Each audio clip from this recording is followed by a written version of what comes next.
Ciao ragazzi, un bel saluto da questa domenica di sole. Bando alle ciance, oggi vado a farmi un panino prima di un'escursione con questo specie di Philadelphia alternativa dell'Eurospin nella sua variante proteica, perché finora c'era quella base, adesso hanno lanciato anche la variante proteica. Questa vaschetta praticamente contiene 17 grammi di proteine, un'ottima percentuale, una discreta quantità di sale purtroppo e niente, adesso vado a prepararmi un panino e dopo vi dirò com'è.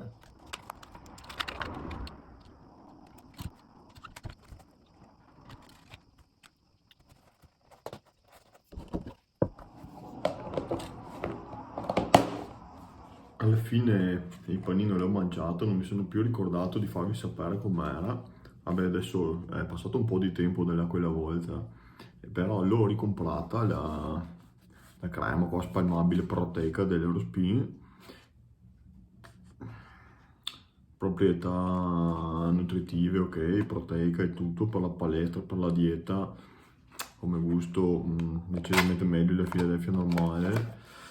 Purtroppo per mangiare roba da integrare un po' le carenze, in questo caso proteiche, tocca soffrire un po', diciamo, a meno che non la vogliate tagliare, diciamo, con qualcos'altro.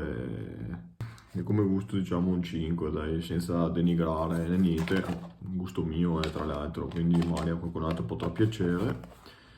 Ebbene, con questo vi saluto e ci vediamo alla prossima degustazione.